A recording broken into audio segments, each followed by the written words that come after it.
Hallelujah. Pwede po ba natin bigyan pa ng malakas na Panginoon? Yung mas malakas ko po, sabihin mo sa katabi mo, pinagpala ka. Parang mahina, sige, kalabitin mo at sabihin mo, pinagpala ka ng Diyos.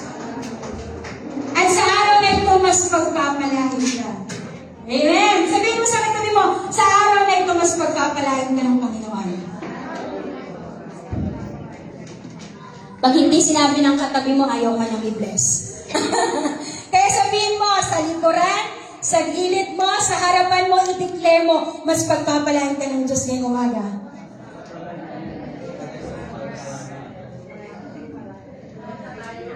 Hallelujah. Praise the Lord. Our message, nandun po sa desktop to break the wall. Hallelujah. Nandyan po sa desktop. Hallelujah. Purihin po ang ating Panginoon. Sige, kung kayo po ay mga may Biblia, pwede po ba kayong makipagbukas sa akin sa Gawa chapter 28? Ayan na, kita na. Okay, bago dun sa chapter, tingnan muna natin yung picture. Ano po yung nakikita niyo sa picture? May wall, ano pa? May tao, ano pa? May maso, hindi lang daw hammer. Pang maso na talaga para mas malakas. Amen. So ano po kaya ang ibig sabihin ng illustration po na yan? Sino kaya yung tao na nandyan? Sabihin mo nga sa katabi mo, ikaw yan.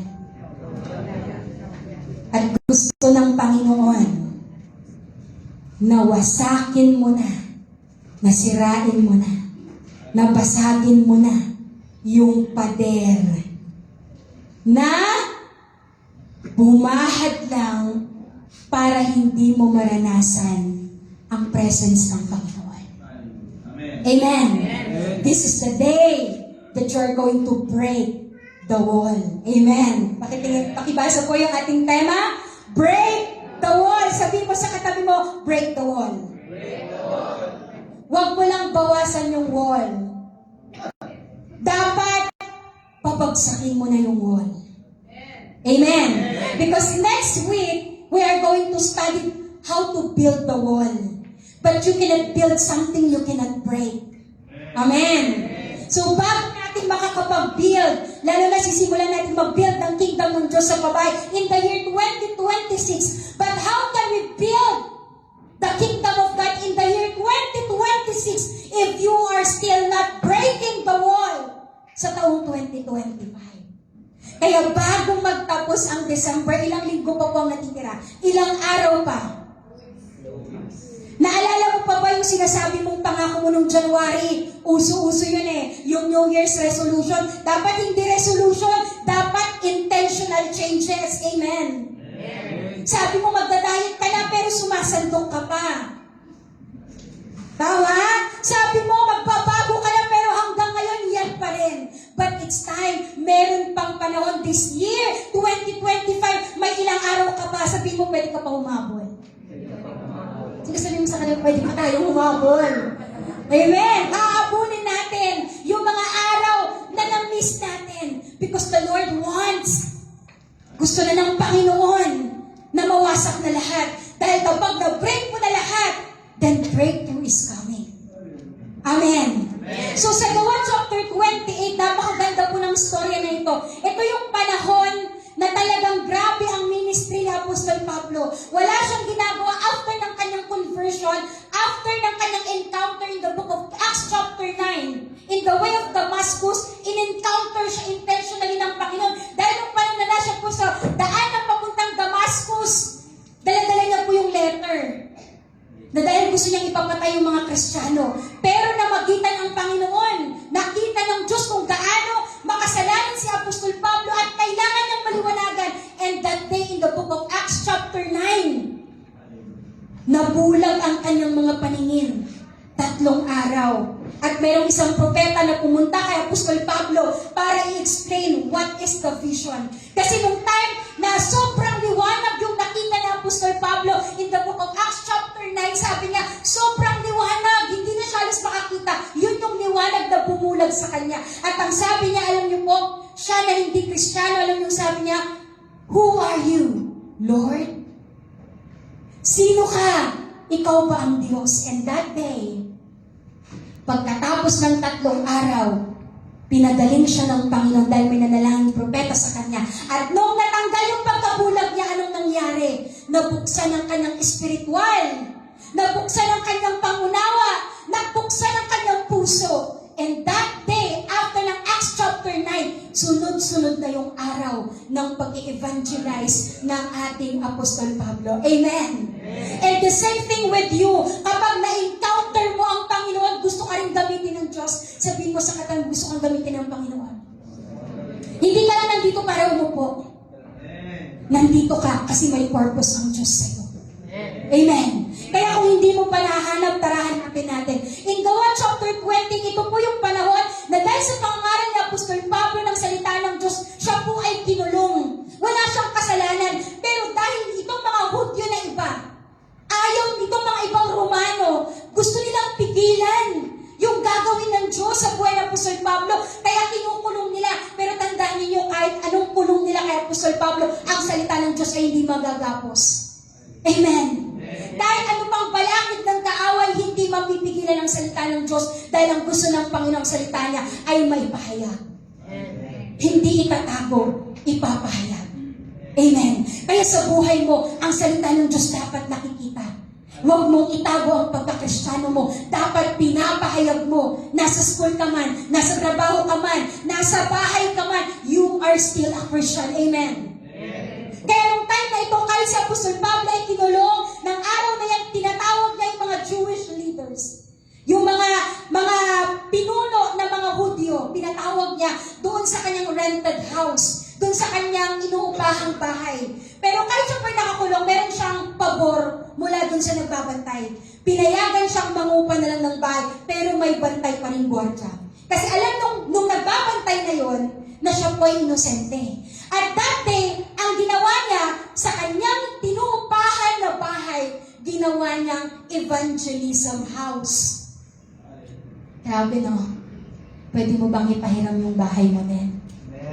Sabihin mo nga sa katabi mo, pwede bang hiramin yung bahay mo na maging venue ng salita ng Panginoon? Amen po ba? Pwede po ba yun? Tanungin mo ngayon katabi mo, baka ayaw niya. Huwag kang madamot, sabihin mo.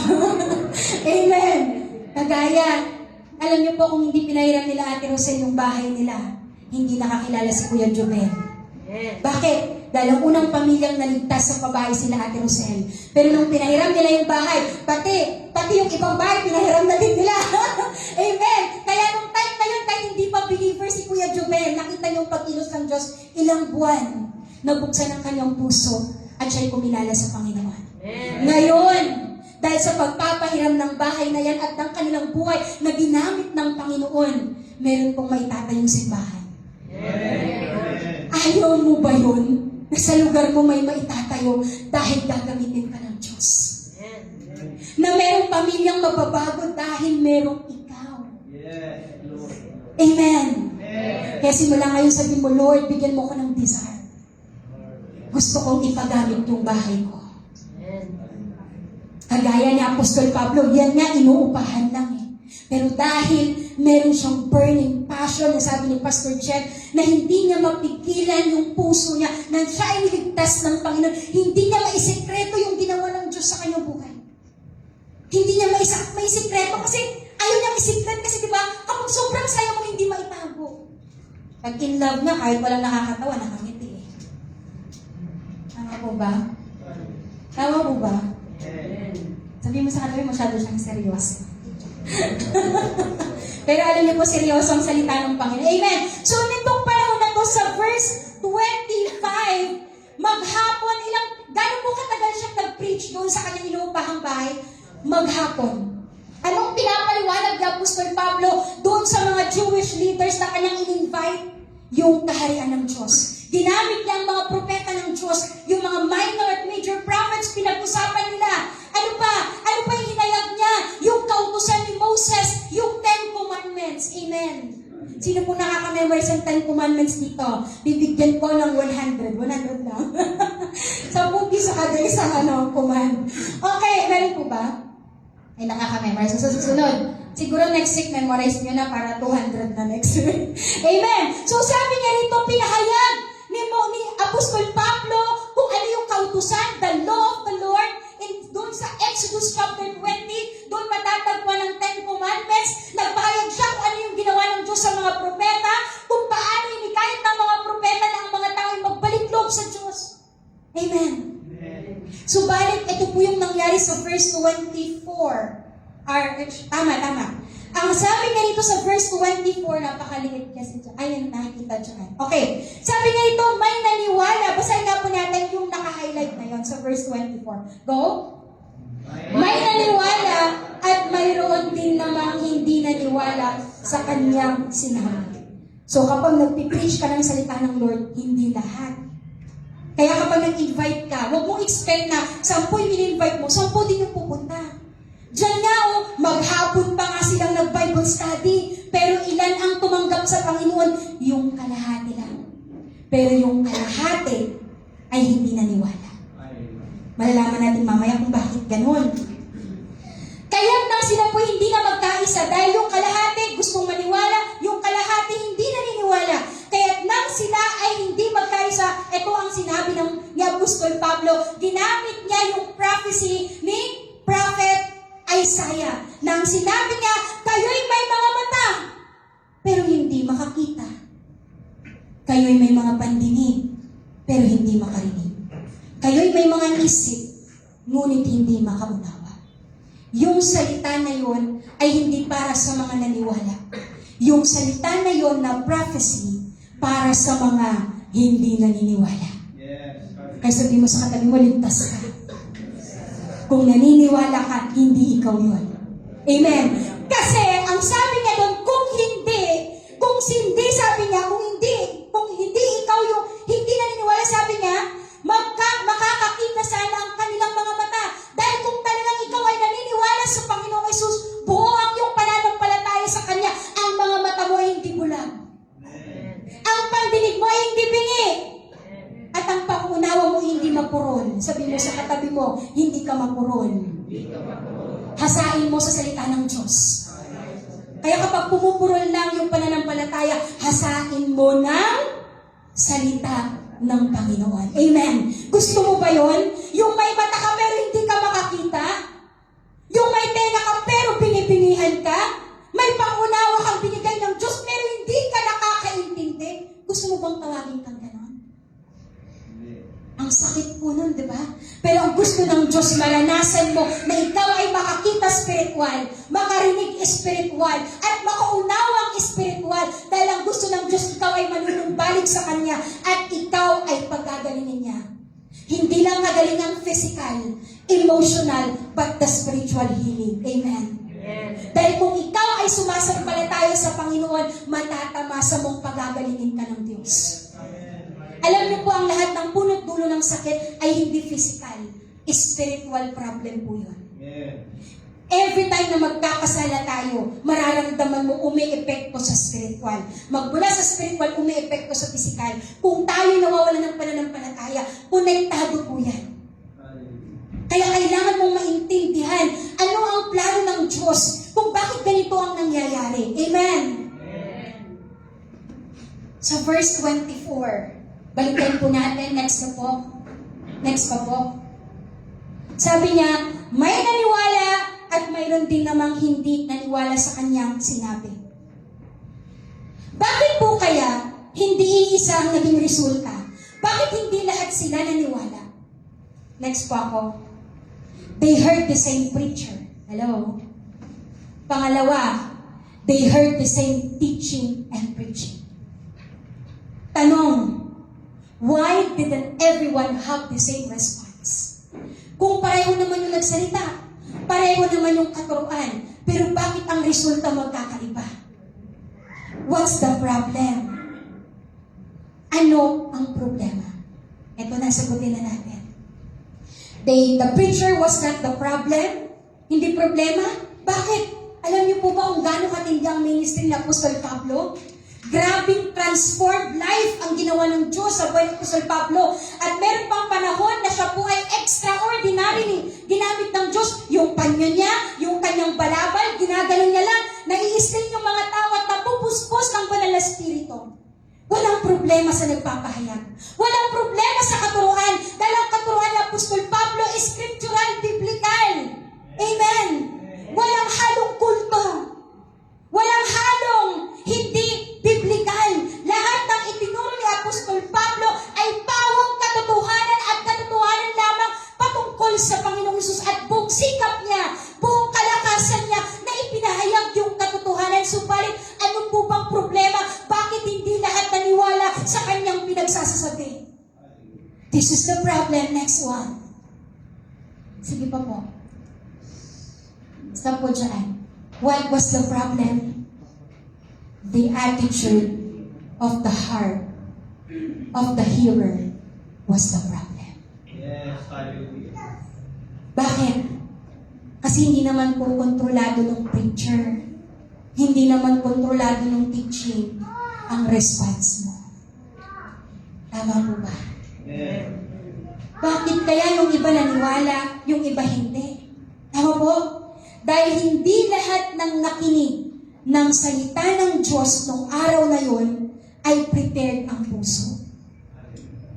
Hindi lahat ay yung puso nila ay talagang gusto nilang makilala ang Panginoong Hesus. Yung iba dumalo lang kasi curious. Sino ba tong Apostol Pablo na to na naghihimala? Sino ba tong Apostol Pablo na to na yung mga pinagpipray niya gumagaling? Sino ba tong Apostol Pablo na ito na kapag pinagpipray niya ay talagang may miracle na nagaganap? Kaya yung ibang dumalo to na Jewish leaders, hindi naman talaga intensyon na makilala ang Panginoong Hesus. Gusto lang nilang makita yung miracle. Curious lang ba? Sino ba itong Apostol Pablo na ito? Hallelujah.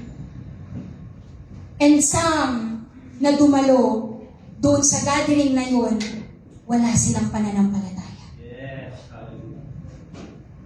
Kaya every time na pupunta ka dito sa simbahan, prepared dapat ang puso mo. Yes. Dahil kahit gaano ka-anointed ang preacher, kahit gaano ka-powerful ang message, if your heart is not aligned with the Spirit of God, and your heart is not open to receive the message, the powerful message of God, mawawalan ng bisa, mawawalan ng kapangyarihan. Bakit? Kasi hindi makapasok ang Panginoon. So you must come in this church prepared. Ang prepared, hindi late. Amen?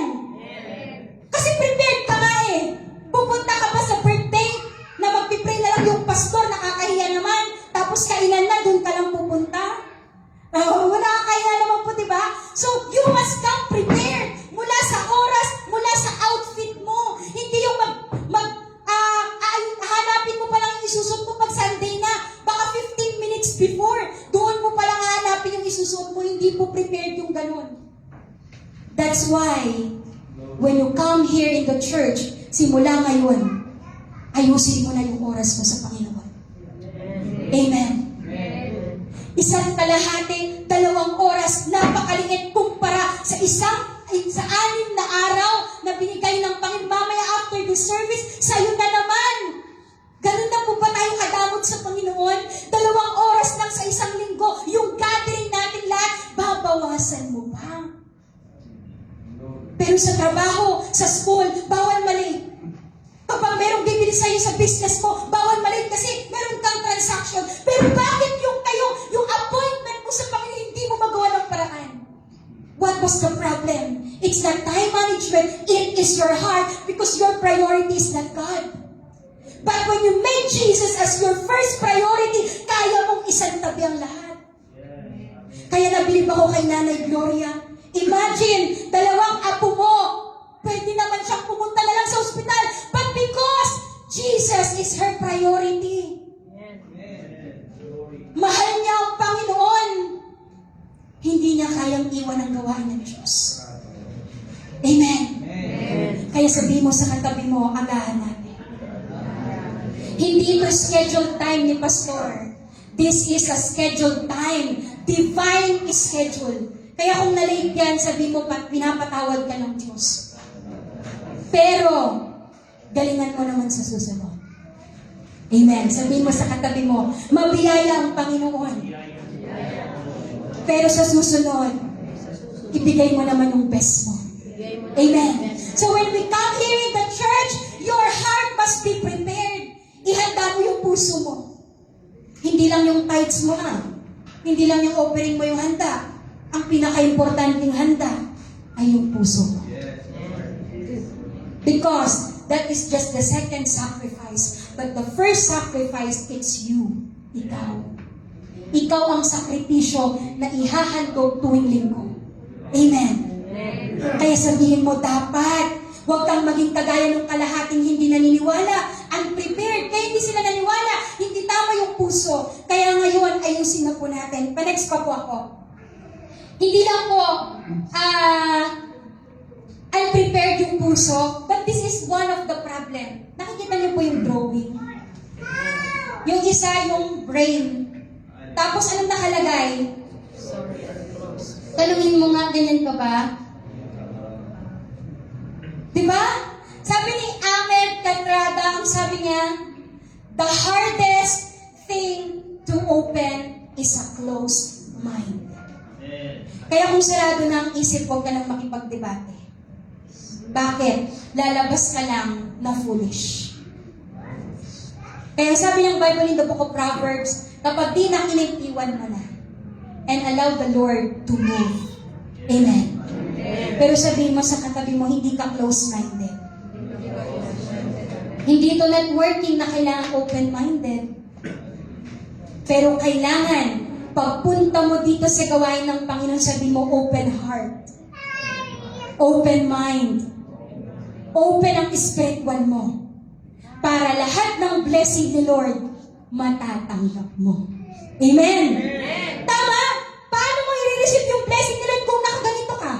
Sige nga, maibubuhos ako sa inyo, pero nakaganyan lang yung kamay mo. Nakaganito? Nakaganyan lang yung kamay mo. May aabot ako sa'yo. May aabot akong pagpapala sa'yo, pero nakaganito ka. Maaabot mo ba? So anong gagawin mo para matanggap mo yung blessing ni Lord? Buksan mo yung mga kamay. Para kapag may inaabot ang Diyos sa'yo, marireceive mo. The same thing with the message of God. Bakit hindi nagiging powerful? Bakit walang fruit ang Word of God? Ibig bang sabihin ng Word of God walang power? No! It's all about you. And it's all about me. It's all about us, not the Lord. Because the Word of God Himself is God. Ang salita ng Diyos at ang kanyang salita ay isa sa amin ng John 1:1. Pero bakit hanggang ngayon magkakaiba ang pagkilos, magkakaiba ang response? Because maybe our hearts is closed, maybe our mind is closed. Kaya hindi makausap ng Diyos. The preacher does not have the power to transform you. Kahit gaano pa ka-anointed, gaano pa ka-spirit-filled ang preacher. Dahil ang desisyon ay wala sa preacher. Nandoon yun sa tagapakinig. Amen. Nasa iyo pala ang susi ng pagbabago. Amen. Ikaw na lang ang hinihintay. Bakit hanggang ngayon? Bulag pa rin.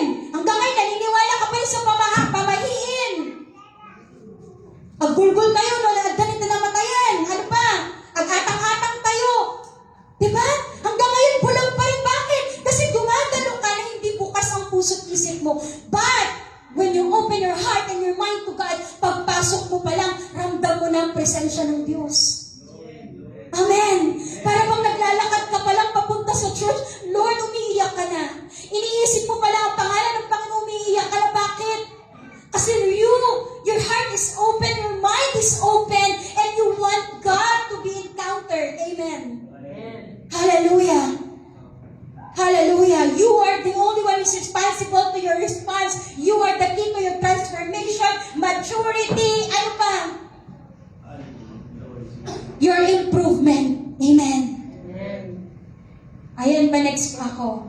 Oh, anong gagawin mo? Duterte ba yan? Anong sabi niya? Hindi ko sabihin gaganituhin mo yung katabi mo. O, gawin natin. Dahan-dahan lang, baka may matamaan kayo. In 1, 2, 3. O parang yung iba. Dapat with power. Gabihin mo ang demonyo sa buhay mo. Huwag kang magpabugbog kay Satan dahil you are a child of God. Amen? Siya ang bugbugin mo ng panalangin. Siya ang bugbugin mo ng salita ng Diyos. Siya ang pabagsakin mo ng pagsunod sa Panginoon. Hindi ikaw yung kinakaya-kaya ni Satan. Don't let the enemy bully you. Yes, amen. Walang Kristiyanong nagpapabuli. Amen? Kaya kapag may nagbubuli sa spiritual, bulihin mo rin ang salita ng Diyos.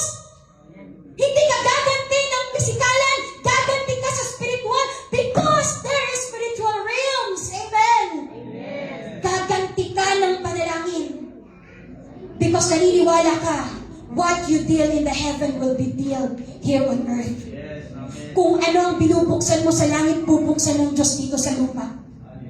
At kung ano ang pakakawalan mo sa langit, pakakawalan ng Diyos dito sa lupa. Anong pakakawalan ng Diyos sa langit? Kung ikaw hindi ka nananalangin, hindi ka nagbabasa ng Bible, how can God move from heaven here on earth? Kailangan simulan mo na makalangit na response. Amen.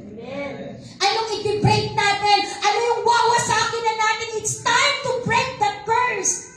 Ano yun?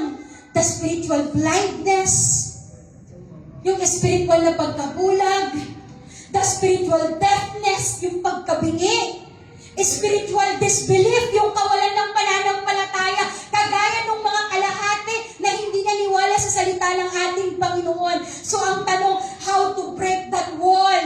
Paano hindi magiging kagaya ng kalahating walang pananampalataya? Ang gusto natin, doon tayo sa mga naniwala at na-transform. Amen. So how to break the wall? Pa-next po ako. Allow the Holy Spirit of God to reign in your life. Amen. Sabihin mo sa katabi mo, i-allow mo ang banal na Espiritu. Why? In 1 John 4:15, nalalaman nating nananatili tayo sa Diyos at siya naman sa atin, sapagkat pinagkalooban niya tayo ng kanyang Espiritu. Kaya ka naging anak ng Diyos dahil kinasihan ka at tinatakan ka ng banal na Espiritu ng ating Panginoon. Amen! Hanggat hindi naghahari ang banal na Espiritu, ikaw pa rin ang masusunod. Kaya baliktarin mo, Holy Spirit, reign in my life. Amen. Banal na Espiritu, maghari ka sa buhay ko. Sabihin natin ngayon, Holy Spirit, maghari ka sa buhay ko. Amen. So as believers, we have the Spirit of God reigning in our lives. At kapag yung banal na Espiritu na ang namumuhay sa'yo, anong sabi niya? You have the power to ward off. Kaya mo nang iwasan. May paraan pala. Kaya mo nang tanggihan ang temptation. Bakit? Kasi there is the Spirit of God living inside of you. Kapag sinusuhulan ka ni Satan, iniisip niya, huwag ka na mag-church. No, I rebuke that spirit. Tama? Mag-church ako hanggat may hininga ako. Amen? Amen po ba? Uunahin ko ang Diyos dahil una niya akong inibig. Amen. Hallelujah. Kaya mong iwasan the debilitating, nakakapanghinang epekto ng Satan's power and the world's influence. Alam niyo po ba? In Romans chapter 8, ang sabi niya rito, basahin natin. Kaya nga, wala nang kahatulang parusa sa mga tao nakipag-isa na kay Kristo Jesus. Sa pamamagitan ng kautusan ng Espiritong nagbibigay buhay sa pakikiisa natin kay Kristo Jesus, pinalaya na ako mula sa kautusan ng kasalanan at kamatayan. Ginawa ng Diyos ang hindi kayang gawin ng kautusan dahil sa kahinaan ng tao. Isinugo niya ang kanyang sariling anak sa anyo ng tao kasalanan.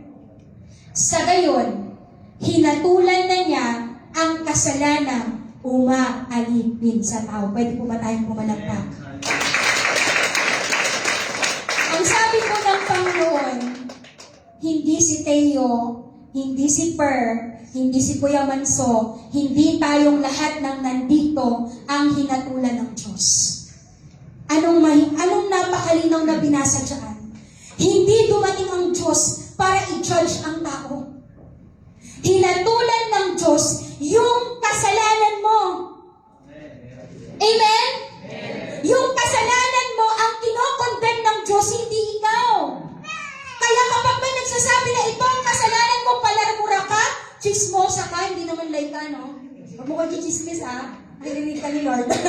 Ayan, di ba? Ito chismosa, ito nangungupit, ito magnanakaw. Bakit hanggang ngayon inaalipin ka? Bakit? Kasi hindi mo naintindihan na yung kasalanan ay pinagbogian na ng Diyos sa krus ng Kalbaryo. Kaya hanggang ngayon nai-slave ka, hinahanap-hanap ng katawan mo yung kasalanan. Bakit? Kasi hanggang ngayon, hindi mo inaalaw ang Diyos na tanggalin yung pagkaalipin mo. Kasi 2,000 years ago, tinanggal na ng Diyos yung pagiging alipin natin sa kasalanan. Amen? Amen. So there is power when Jesus ay nakipag-isa ka sa Kanya.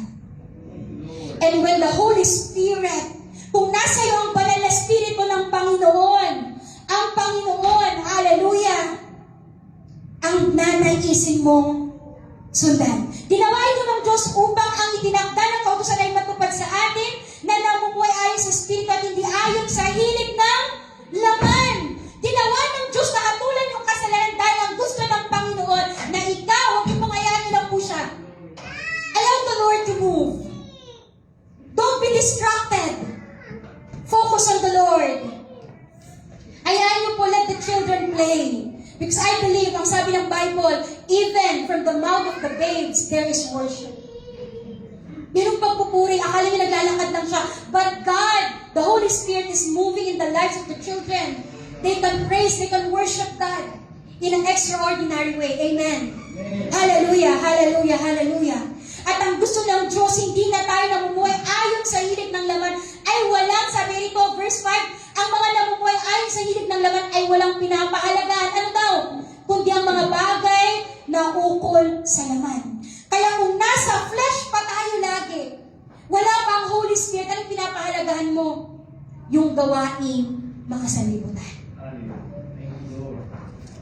Hallelujah. Hallelujah. Ngunit ang mga namumuhay ayon sa Espiritu ay nagpapahalaga sa mga bagay na spiritual. Kung nasa iyo ng banal na Espiritu, you will become spiritually minded. Magkakaroon ka ng heavenly mindset. Na ang isip mo hindi lang basta dito sa mundo, hindi yung parang mag-isip ka, inaway ka lang, gaganti ka na. Yun yung mga worldly mindset.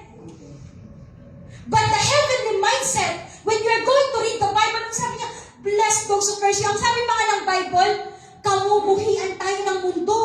Yes. Kaya praise the Lord kung may namumuhi sa'yo. Bakit? That will be the prophecy na sinabi na ng Panginoon.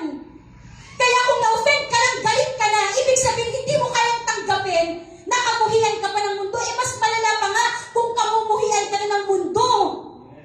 Ihate ka talaga nila, kaya don't expect the people outside will love you.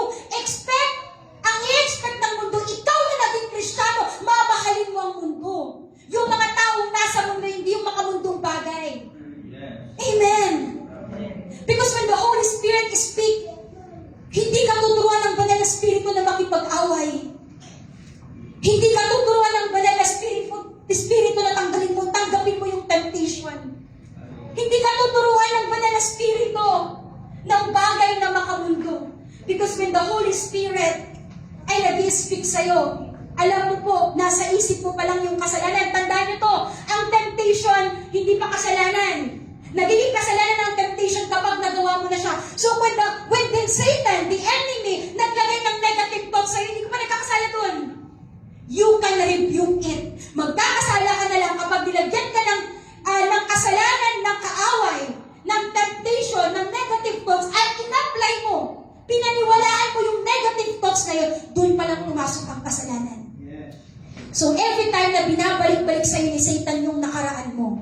Ang ganda yung nabasa ko. Every time that Satan reminds you of your sin, ipaalala mo din daw na ang unang nagkasala si Satan.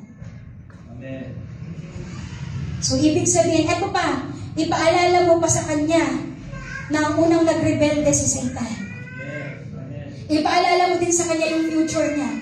Di ba ang future mo sa impyerno?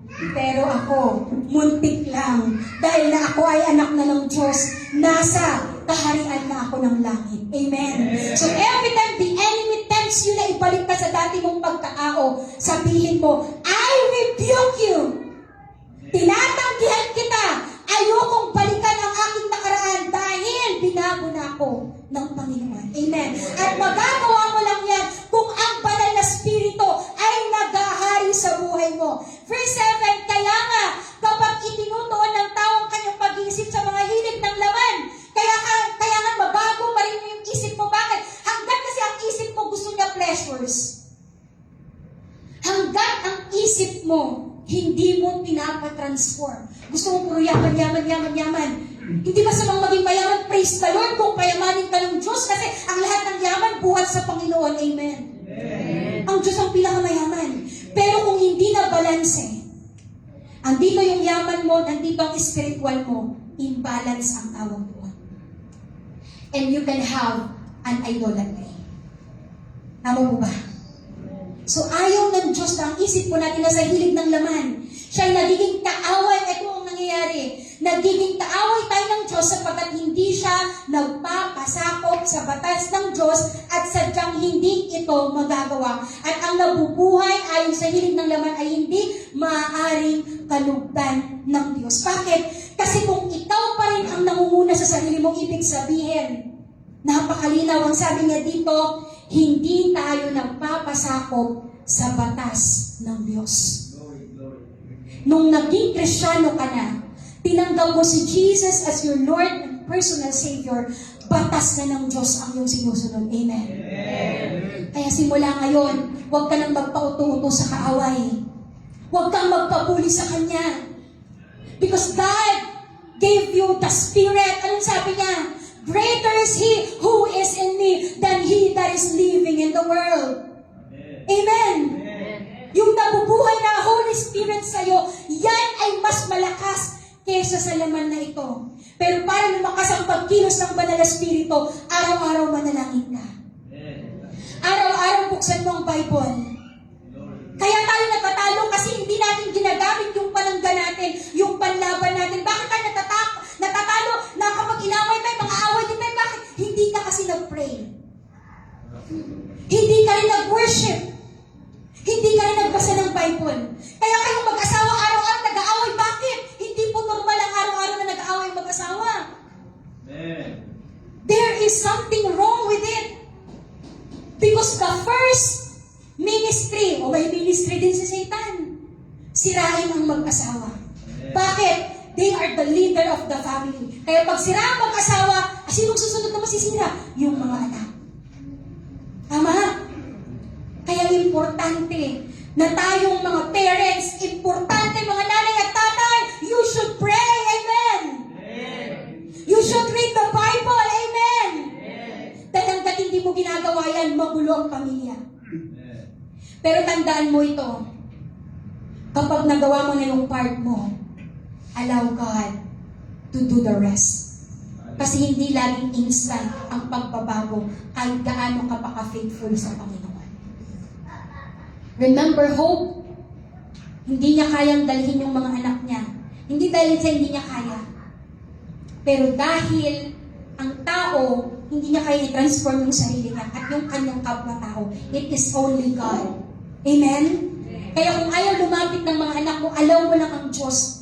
Manalangin ka, mag-pray ka ng mag-pray, umiyak ka ng umiyak sa pangwagmutan ka ng sa panalangin hanggang ibigay ng Diyos sa iyo yung pagbabago.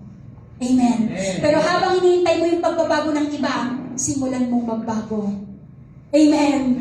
Kasi paano sila mababago kung ikaw naman ang tamad-tamad mo? Paano hindi mo na-invite yung parents mo ni mag-intaw, galit ka pa? Pinagkainan mo na nga lang, hindi mo pa mahugasan. Paano sila mabuborn again? May sinabi lang sa'yo, mas mataas mabuborn again yan. Yes. Tama po? Mga nanay, kung tayo pang nagsisimula ng chismis, uy, tayo, nagchismis na yun. Diba? Paano na mabuborn again yung kapitbahay? Kung yun yung nakikita na dapat tayo, kung ang meron kang gusto mo mag-chismis, i-chismis mo si Jesus. Yes. Amen. Gawin mo na lahat because the Holy Spirit magpasakop tayo sa Panginoon. Pa-next pa po ako, ang sabi niya rito, napakalinaw, doon na lang siya naka-highlight ng una. Kung wala sa isang tao ang Espiritu ni Kristo, hindi kay Kristo ang taong iyon. Amen. Grabe, no? Because in the book of Ephesians chapter 1 verse 13, ang tatak ng ating kaligtasan ay ang banal na Espiritu. Alam niyo po, pagdating ng second coming, para tayong mamamagnet, na tayo pa'y kukunin sa alapaap. Lahat po ba na mamagnet ng magnet? Lahat po ba na mamagnet niya? Ano yung mga hindi kayang i-magnet ng magnet? Plastic, ano pa? Papel, ano pa? Kahoy, ano pa? Bato. Ha? Bato. Bato, ano pa? Ano lang ang namamagnet ng magnet? Bakal. Bakal. Tama po? So when the Lord comes, dun sa alapaap, ilimit natin siya. So para tayong mamamagnet, kung wala sa iyo ang banal na Espiritu, hindi ka makakasama doon sa rapture. Kaya ang gagawin natin, kailangan na ang banal na Espiritu ay maghari sa buhay natin. Amen. In verse 13, sapagkat, ito na yung papatay sa gawa ng kaaway, sapagkat mamamatay kayo kung namumuhay kayo ayon sa katawang makalaman. Ngunit kung pinapatay ninyo sa pamamagitan ng Espiritu ang mga gawa ng katawang makalaman, mabubuhay kayo. Ang lahat ng pinapatnubay ng Espiritu ng Diyos ay mga anak ng Diyos. Amen. Anak tayo ng Diyos. At tayo po'y kinasihan ng banal na Espiritu. Kaya every time na pinagbibigyan mo lagi ang tawag ng Holy Spirit, mamamalayan mo, magugulat ka na lang. Makikita mo, bakit ganito na ako mag-talk? Dati gusto ko yung chismis, gusto ko nakikipag-away, parang wala na akong panlasa doon. Yung wala ka nang pakialam kahit awayin ka nila, basta ikaw mabuti ka. Basta ikaw, alam mo yung ginagawa mo sa harapan ng Panginoon. Kahit ino-offend ka na, kahit dinidisrespect ka na, bakit kaya mo nang harapin? Bakit? Because, lagi mo nang pinagbibigyan ang tawag ng banal na Espiritu. Bakit kaya hindi na ako nakakapagmura? Bakit? Kasi hindi mo na nga pinagbibigyan ng laman, ang pinagbibigyan mo na ang banal na Espiritu. Amen. Amen.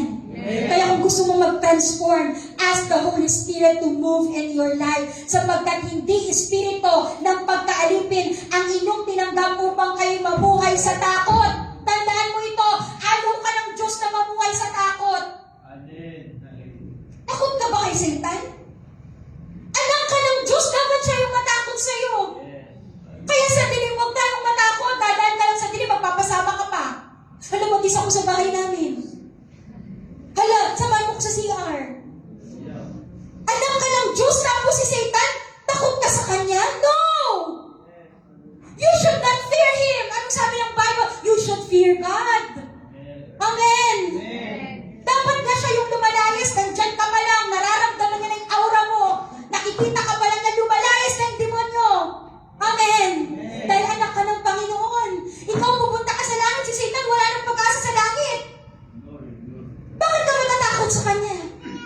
Do not allow the demonic spirit na linlangin ka. Amen. You should be guided with the Holy Spirit. Pangalawa na tayo. Mabilisan na lang po ito. Yun lang yung unang mahaba. Pangalawa, you should remove whatever the enemy uses to keep you blind. Ano ba yung ginagamit ni Satan na instrumento? Hanggang ngayon, binubulag ka niya. Pangalawang Korinto 4:4, hindi sila sumasampalataya sapagkat sa kanilang isip ay binulag ng Diyos ng kasamaan. So anong trabaho ni Satan? Bulagin ang iyong mga paningin. Tama? Satan, siya ang Diyos ng kasamaan. Hindi siya Diyos ng kabutihan. Never gagawa ng mabuti si Satan. Tandaan mo yan. Satan will never do good. but he can do false goodness. Kala mo mabuti, pero panlilin lang palang ginagawa niya. Sa daigdig na ito, upang hindi nila makita ang liwanag ng magandang balita tungkol sa kaluwalhatian ni Kristo na siyang larawan ng Diyos. If there's pride, there's unforgiveness, there's bitterness, worldliness, gambling, pagsusugal. Pagsusugal mo kapag sa online, yes! Online casino, online sabong, ano pang online na yan? Gambling, lahat ng uri ng pagsusugal, maliit o malaki, repa man yan, wedding man yan, loko man yan, sasabihin mo siguro, ay, wedding lang naman po, mas malala yung loto. Hindi po. Walang maliit o malaking kasalanan sa Panginoon dahil ang lahat ng uri ng kasalanan ay kasalanan pa rin. Amen. Addiction. Masyado ka ng addict sa cellphone mo. Sasabihin mo, grabe, pastor, hindi ako makapag-pray kasi sobrang busy ko. Pero may time kang maghawak ng cellphone, busy ka? Hindi ko mo kayang mag-open ng Bible kahit 5 minutes, pero may time kang mag-cellphone. Kung ubos ang time mo sa work, dali mo sa work. O wala, all the time ka, may ginagawa ka sa trabaho, buksan mo, ilagay mo sa cellphone mo yung Bible. You can pray. You can still browse like that. Amen. Tama po ba? Sa mga estudyante, sabi niyo, wala namang time. May mga bakante kayo. Anong ginagawa niyo sa bakante niyo? Immoral relationship. Hanggang ngayon yan pa rin yung bumubulag sa iyo. At tandaan mo ito, Satan is the God of this world. Ang sistema ng mundong ito, si Satan ang may pakana. And Satan hates people who believe in Jesus. And Satan's goal is to devour, lamunin, kainin, pahinain the weak who fall prey. Yung mga biktima ng temptation, ng takot, ng loneliness, ng worry, ng depression, ng persecution. Yun ang goal ni Satan. Para kunin niya yung mga yun.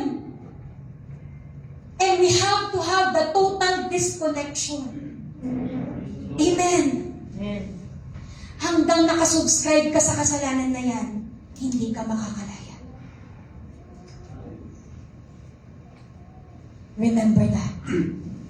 I-unsubscribe mo na kasi. I-uninstall mo na. I-unfollow mo na. I-block mo na kung kaya mo. Amen. Kasi hanggat nakikita mo pa rin yan, hahanap-hanapin ng laman mo.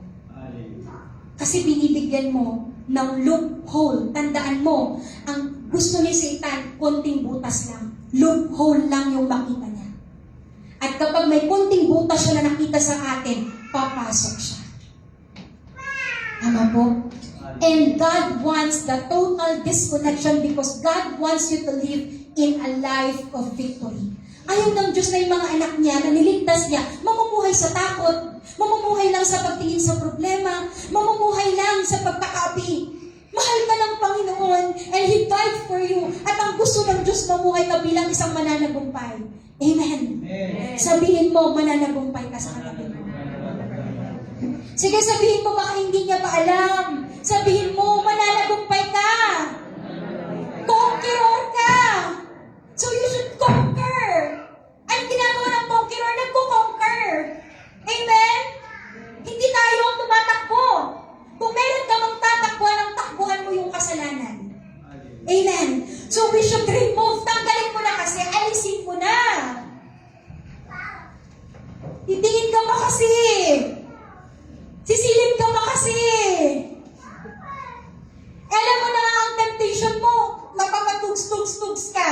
Pupunta ka ba kasi sa concert na gumaganon-ganon pa ako mamaya gumaganon-ganon ka na?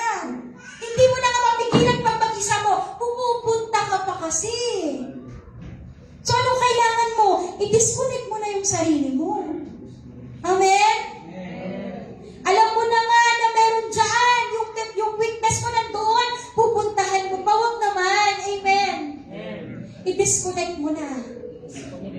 Sabi mo sa katabi mo, disconnected na dapat. Amen. And number 3, follow the light. I am the light of the world.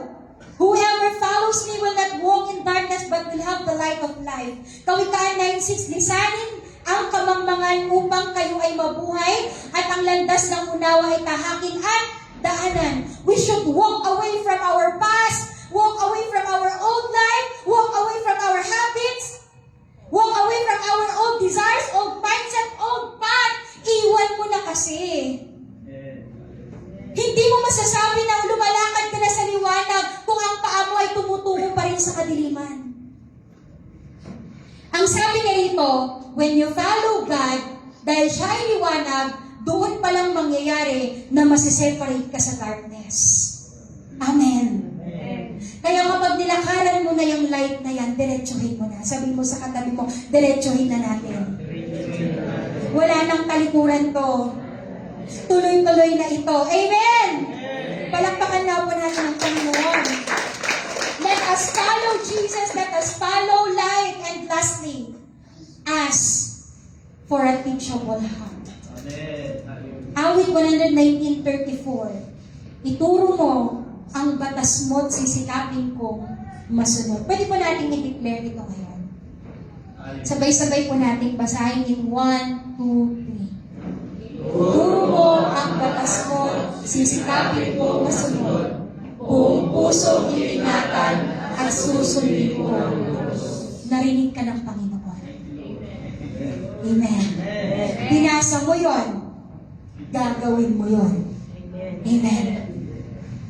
Alam niyo po ang pinakamahirap turuan ay yung may pride. Kung may pride tayo sa heart natin, hindi tayo matututo. So allow God na bigyan ka niya ng teachable. Yung natuturo ang puso. Yung willing kang magpakorek, willing kang mag-obey, willing kang makinig, willing kang magsagawa ng sinasabi ng Panginoon. Amen. Alam niyo po kapag kayo ay magulang, di ba ang hirap turuan ng mga anak na walang teachable heart? Namamali.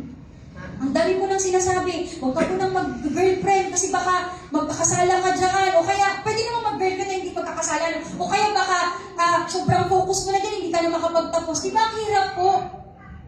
Ang hirap bilang magulang na tinuturuan mo yung anak mo pero hindi nakikinig. Sinabi mo na, anak, medyo habaan mo naman yung short mo. Pag lumabas ka naman, anak, habaan mo naman. Ayusin mo naman yung damit mo.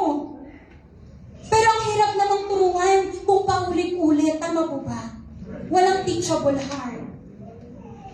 Pero alam niyo po, si David, kahit nung panahon na ito, hari na siya, ang sinabi niya sa Panginoon, bigyan siya ng Diyos ng pusong natuturuan. Kasi yan ang gustong-gusto ng Diyos. Amen. At simula ngayon, hilingin natin sa Panginoon, Lord, I want a teachable heart. Gusto ko na pong magpabago. Gusto ko nang ayusin yung mga dapat ayusin dahil malapit na pong dumating ang ating Panginoon. Amen po ba? It's time ang teaching ni Lord isa pamuhay po natin. Amen. Be the doer of the word. So as our conclusion, break the wall before it breaks you. Mark 1:15, the time has come, he said, the kingdom of God has come here. Repent and believe the good news. Amen. It's time to break the wall. Amen po ba? Alam niyo po, kung ano man yung gustong gawin ng Panginoon, as long as open yung heart mo, kikilos ang Diyos. Hindi tinitignan ng Lord ang dami mong nagawang kasalanan sa mga nagkakaraw. Alam mo, tinitignan ni Lord na yun. Yung willingness mo pa rin buksan yung puso mo at makikinig ka pa rin sa sinasabi ng Panginoon. Sabi niya doon, isipin mo na lang daw na yung isang tao hindi ka na niya mahal kapag ito na yung nangyayari. Kapag hindi ka nila pinapansin kahit may mali ka na. Pero mapalad ka dahil may nagsasabi pa rin na kung may mali ka, tinutuwid ka. Bakit? Kasi meron pa rin may pakialamsan. But once, halimbawa sa mga magulang, kapag hindi nyo naman pumahal yung mga anak, yung pagsasabihan nyo pa po ba sila? Pero dahil may concern kayo at love, paulit-ulit, napakahabang pasensya ang binibigay mo hanggang sa may tuwid nila ang kanilang mga be with us. Our God the Father. Uulit-ulitin niya sa ating ayusin at ipaalala yung mga dapat ayusin sa atin. Kasi hindi napapagod ang Panginoong magpaalala. Kasi nakikita ng Lord na mapapahamak ka dyan. At ayaw ng Diyos na ipahamak ka. Ang gusto ng Panginoon, ayusin yung buhay mo para makikita mo in the future, ito na yung bunga ng pagsisikap mo sa pagsunod sa ating Panginoon. Amen. Tandaan mo, ang lahat ng tinalikuran mo, kayang palitan ng Diyos. Ang hirap i-disconnect yung relationship. Tama mali. Kasi na-attach ka eh. I've been there. Naranasan ko mo yun. 3 taong pa ulit-ulit. But the Lord disconnected me. Pero anong ginawa ko? Umuwi ako sa Panginoon.